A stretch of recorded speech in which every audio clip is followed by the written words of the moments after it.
అస్సలాముఅలైకుం వరహమతుల్లాహి వబర్కాతుహు. Welcome to Rafia's mini vlog. ఈరోజు మేము డీమార్ట్కి వెళ్తున్నాము. ఏంది ఇంత చీకట్లో డీమార్ట్కి ఎందుకు వెళ్తున్నారు వీళ్ళు, చలికాలంలో కూడా అది పిల్లల్ని వేసుకొని అనుకుంటున్నారా? లేదండి, ఇది చీకటి కాదు, 5:30 అవుతుంది. మేబీ 15 మినిట్స్ టు 6 అవ్వచ్చు.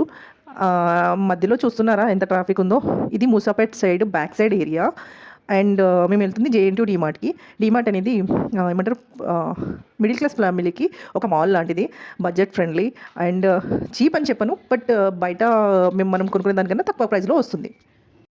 మేము ఎక్కడికి వెళ్ళినా కానీ మా పిల్లల్ని తీసుకొనే వెళ్తాము. ఎందుకంటే వాళ్ళకి కూడా కొంచెం నాలెడ్జ్ వస్తుందని. నాలెడ్జ్ ఏంటి డీమార్ట్ షాపింగ్‌లో అంటే మమ్మీ డాడీ ఎలా కొంటారు, ఏంటి, ఎలా పైసలు ఖర్చు చేయాలి, మనీ ఎలా సేవ్ చేయాలి, ఆ నాలెడ్జ్ కోసమని తీసుకెళ్తాము. అండ్ పిల్లల్ని మనతో పాటు తీసుకుంటే వాళ్ళు కూడా ఎంజాయ్ చేస్తారు కదా! చలి ఉన్నా సరే స్వెటర్లు అంతా వేసుకొని తీసుకెళ్తున్నాను.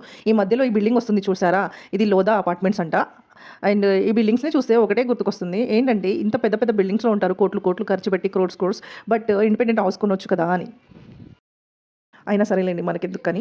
అండ్ ఎవరి క్రేజ్ వాళ్ళకుంటుంది. ఇండిపెండెంట్ హౌస్ క్రేజ్ ఒకలాగా ఉంటుంది. బిల్డింగ్స్‌లో అపార్ట్మెంట్ కొనాలనే క్రేజ్ ఒకలాగా ఉంటుంది. సరేలేండి, మాటలో డీమార్ట్ వచ్చేసింది. నేను మొఖాల మీద మొత్తం ఫోన్ కెమెరా పెట్టేసి షూట్ చేయలేను. అందుకే దూరం నుంచి కొంచెం కొంచెంగా షూట్ చేస్తున్నాను. ఎక్స్పీరియన్స్ వచ్చిన కొద్దీ నాకు కూడా షూటింగ్ ఎక్స్పీరియన్స్ వచ్చేస్తుంది. బాగా షూట్ చేసి వీడియోస్ పెడతాను. అప్పుడు వ్లాగ్స్ కూడా కుకింగ్ రెసిపీస్‌తో పాటు వ్లాగ్స్ పెడతాను. అప్పుడు మీరు చెప్పొచ్చు నాకు వ్లాగ్స్ బాగుంటాయా, రెసిపీస్ బాగుంటాయా అని. ఇప్పుడు కూడా కమెంట్ చేయండి, రెసిపీసా వ్లాగ్సా అని. ఇప్పుడు మేము వచ్చింది ఒకటే వస్తువు కొనడానికి, గిఫ్టింగ్ కోసం క్రాకరీ సెట్ కొనాలి ఒకటి. దాని గురించి ట్రాలీ ఎందుకంటారా? ఒకటే కొనడానికి వచ్చి ఒకటే కొని వెళ్ళలేము కదా డీమార్ట్‌కి వస్తే. సో అన్నీ తీసుకోవాల్సింది వస్తుందని ట్రాలీ తీసుకున్నాను. మా పాప ట్రాలీని తోస్తుంది. నేను కూడా కొంచెం హెల్ప్ చేస్తున్నాను. దాని తర్వాత ఇక్కడ బ్యాగ్స్‌కి ట్యాగ్ ఏస్తారు. ఆ ప్లేస్‌లోకెళ్ళి అక్కడ కూడా షూట్ చేశాను, కానీ కొంచెం కొంచెం షూట్ చేశాను. మళ్ళీ మొహాల మీద కెమెరాలు పెట్టి షూట్ చేస్తే దరిద్రంగా ఉంటుందని కొంచెం కొంచెం షూట్ చేసి, ఇప్పుడు ఈ బ్యాగ్‌కి ట్యాగ్ ఏసేసింది ఆవిడ. ట్యాగ్ ఏయంగానే లోపలికెళ్ళిపోవాలి ఇంకా. లోపలికెళ్తున్నాం. ఇంకా ఎంట్రీ అయిపోయింది. ఎంట్రీ అవ్వంగానే ఇక్కడ చూడండి ఎంటర్ అయిపోయాము. ఇంకా మా పిల్లలు అంటారా, ఈ బాబు 5 ఇయర్స్, మేము ట్రాలీ ఎక్కి కూర్చుంటాం మమ్మీ, మాకు కూడా ట్రాలీలో కూర్చోవాలంటే బాబుని ముందు కూర్చోబెట్టి, పాప కొంచెం హెల్తీగా ఉంటుంది, బ్యాక్ సైడ్ కూర్చోబెట్టాము. ఇంకా ట్రాలీని తోస్తుంటే హెవీ లోడ్ అనిపిస్తుంది నాకైతే.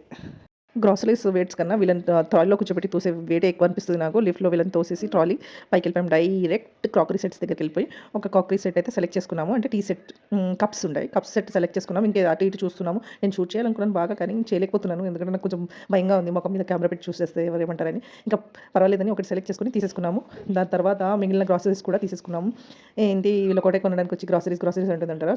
కొంచెం ఆగండి చూపిస్తాను. ట్రాలీ పక్కన పెట్టి ఏమేమి తీసుకున్నామో చూపిస్తాను, ఒక నిమిషం. స్టార్టింగ్‌లో ట్రాలీ తీసుకోవడానికి రీజన్ ఇదే. మీరు చూడండి, బ్యాగ్ ఫుల్ అయిపోయింది మొత్తము. ఒక గిఫ్టింగ్ సెట్ కొనడానికి వచ్చేసి కప్ సెట్ మొత్తం బ్యాగ్ అంతా ఫుల్ చేసుకొని తీసుకెళ్తున్నాము. అయిపోయింది ఈ రోజుకి మా డీమార్ట్ షాపింగ్. బిల్ ఎంత అంటారా? వదిలేండి, బిల్ సంగతి పక్కన పెట్టేసేయండి. చూడండి, నా వ్లాగ్ కనుక ఎంజాయ్ చేస్తే లైక్ చేయండి, కమెంట్ చేయండి, నా ఛానల్‌కి సబ్స్క్రైబ్ చేయండి. Thanks for watching. జజాకల్లా ఖైర్.